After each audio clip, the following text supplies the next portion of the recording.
বাংলাদেশে কিছু চোর, ডাকাত, বাটপার এবং মাফিয়াদের বিষয়ে আমি আপনাদেরকে কিছু কথা বলব। আপনারা জানেন যে বাংলাদেশের অর্থনীতির অবস্থা খুবই করুণ। কিন্তু এই অর্থনীতি যাদের জন্য করুণ অবস্থায় এসছে, তারা এখনো পর্যন্ত বুক ফুলিয়ে বাংলাদেশে বসবাস করছে এবং বাংলাদেশে ব্যবসা-বাণিজ্য চালিয়ে যাচ্ছে। তাদের ব্যাপারে সরকার একরকম নীরবতা পালন করছে। কারণ অনেকেই মনে করে এদের সাথে এখন নতুন সরকারের সরাসরি সংযোগ, সরকারের বলতে আমি বোঝাচ্ছি সরকারের বিভিন্ন গুরুত্বপূর্ণ মানুষদের সাথে এই ব্যবসায়ী মাফিয়াদের সাথে নতুন সম্পর্ক তৈরি হয়ে গেছে। সুতরাং এখন আর কিছু হবে না এই মাফিয়াদের, এবং তারা সেই পূর্বের ন্যায় আবারও নতুন করে নতুন সম্পর্কের মাধ্যমে আবারও একই কাজ তারা চালিয়ে যাবে বলে এমন একটি আশঙ্কা আমরা করছি।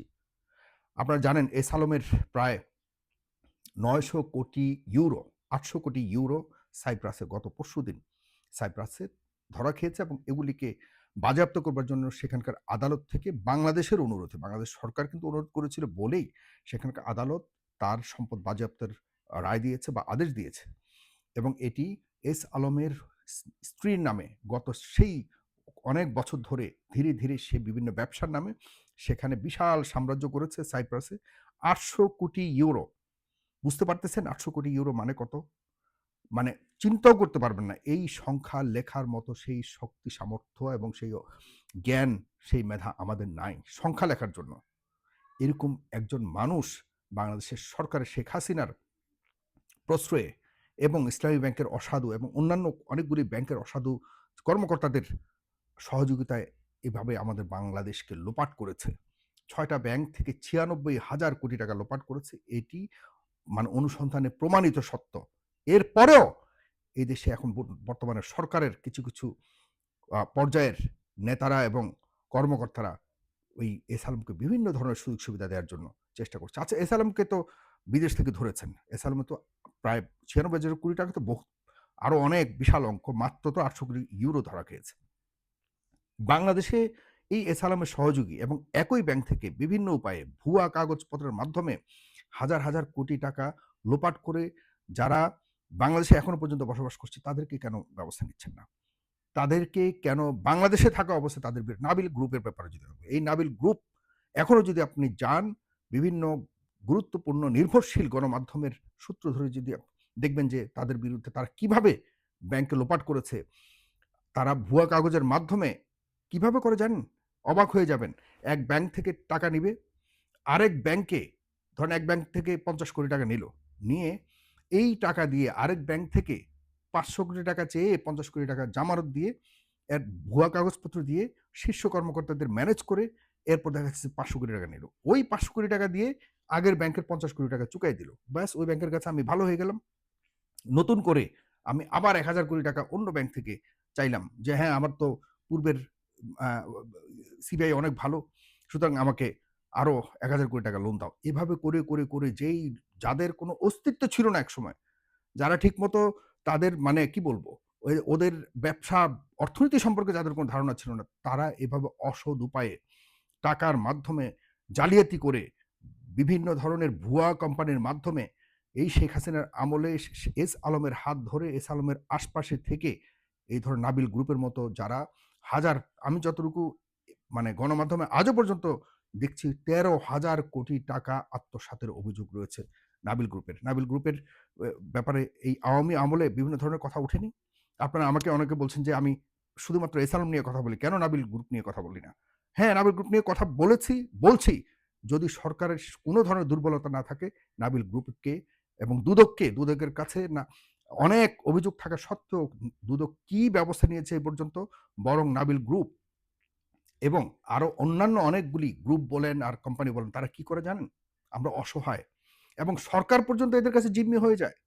এরা আমাদের বাজারকে নিয়ন্ত্রণ করছে। আপনি জানেন আরএফএল, প্রাণ আরএফএল এর ব্যাপারে আমরা কিন্তু বিভিন্ন সময় আমি কথা বলি। আমি অনেকগুলো কোম্পানি সম্পর্কে আমি কথা বলি। প্রাণ আরএফএল এর কাছে সরকার কতটা জিম্মি হয়ে আছে, বড়, বড় কোম্পানিগুলির কাছে কতটা জিম্মি হয়ে আছে, আপনারা শুনলে খেয়ে যাবেন।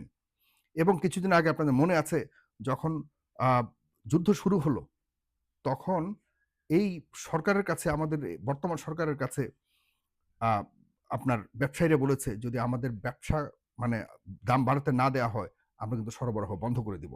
এটি ইন্টারিম গভর্নমেন্টের আমলে ঠিক একইভাবে হুমকি দেওয়া হয়েছিল যে আমরা বন্ধ করে দেব। তার মানে কি?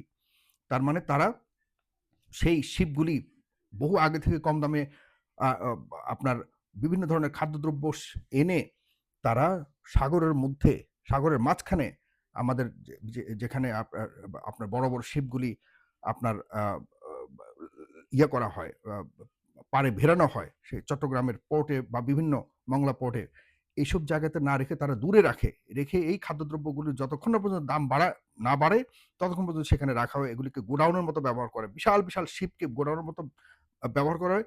একেক শিপের জন্য প্রতিদিন কয়েক মানে কোটি টাকা, কয়েক কোটি টাকা, আমি ডলার বলছি না, কয়েক কোটি, কোটি টাকা তারা ডেমারেজ দেয়।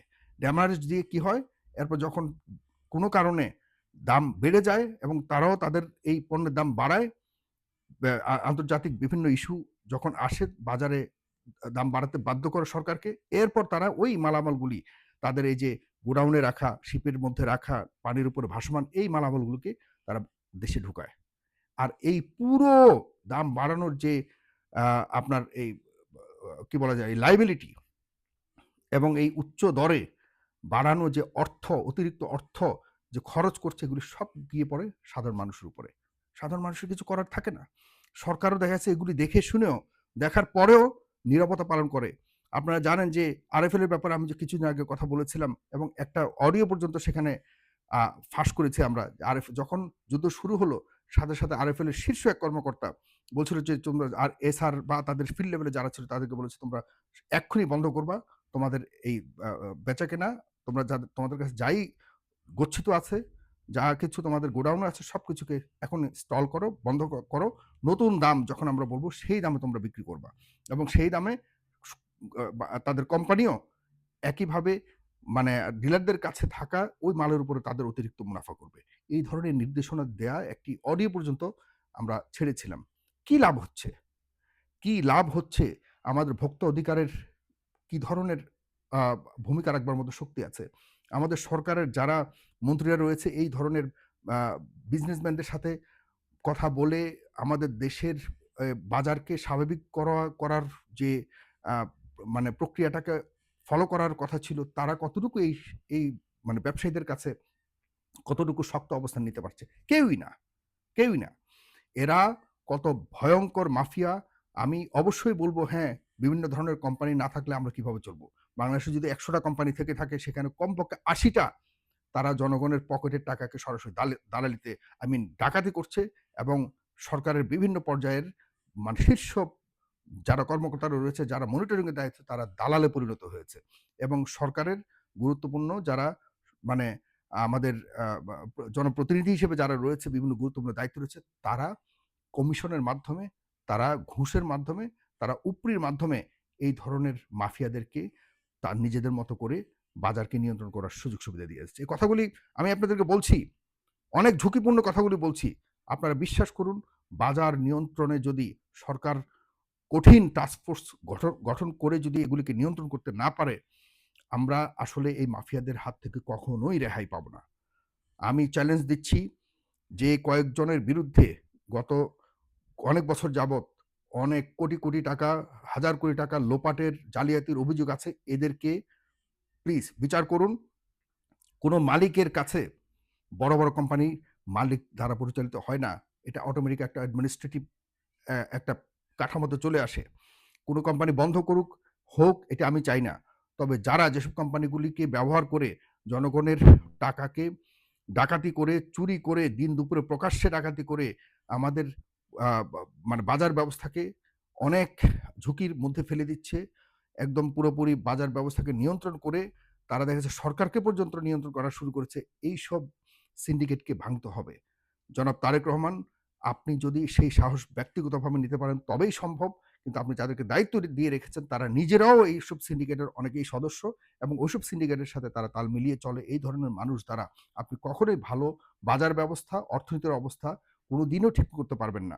আপনি ব্যক্তিগতভাবে অনেক চেষ্টা করছেন, কিন্তু আপনার সাথে যারা আছে, যাদেরকে বিভিন্ন দায়িত্ব দিয়েছেন, এরা কেউই টাকার লোভের ঊর্ধ্বে নয়।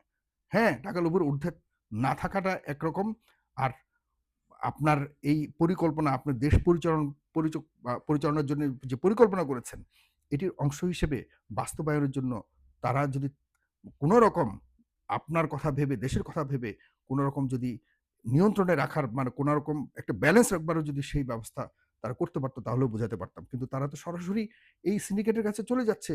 এই সিন্ডিকেট দেখেন গত ইন্টারিম সরকারের আমলে এই সিন্ডিকেট কিন্তু অনেকটাই কোণঠাসা ছিল। তারা সবসময় চিন্তা করেছে কখন রাজনৈতিক সরকার আসবে, কখন রাজনৈতিক সরকার আসবে। কারণ রাজনৈতিক সরকার আসলে এই সিন্ডিকেট যারা রয়েছে এদের বিভিন্ন ডাকাতি করতে সুবিধা হয়। এরা ব্যাংক থেকে শুরু করে বিভিন্ন ধরনের শেয়ার বাজার থেকে শুরু সবকিছুকে নিয়ন্ত্রণ করতে সুবিধা হয়। কারণ তখন দেখা যাচ্ছে যে সরকার বিভিন্ন লোকজনের সাথে সরাসরি ডিলে তারা যেতে পারে। এবং এই অবস্থাতেই যাচ্ছে। এটি যদি বন্ধ করার কোনো সুযোগ থাকে একমাত্র প্রধানমন্ত্রী আপনার কাছেই সেই সুযোগ আছে। আপনি যদি মনিটর করবার জন্য একদম থার্ড কোনো আপনার কোনো গ্রুপকে মনিটর করার ব্যবস্থা দেন এবং তাদের কাছ থেকে যদি আপনি সেই সব মানে গোয়েন্দার মতো কাজ করবে এবং তাদের কাছ থেকে আপনি রিপোর্ট নিবেন যে বাজারের এবং আমাদের অর্থনীতির কি অবস্থা, কাদের কাছে অর্থনীতি মানে রক্ষিত রয়েছে অথবা কারা নিয়ন্ত্রণ করছে। এদের কাছ থেকে মুক্ত করুন বাংলাদেশের কোটি, কোটি মানুষকে। ধন্যবাদ। যে কয়েকটি কোম্পানির নাম বললাম, এদের ব্যাপারে আরো অনেক খবর আছে, আরো অনেকগুলি কোম্পানির ব্যাপারে খবর আছে। এদের কাছ থেকে মানুষকে মুক্ত করুন, রেহাই করুন। অর্থনীতিকে আপনি আ একটু নরমাল করার চেষ্টা করুন। ধন্যবাদ। সালাম সবাইকে।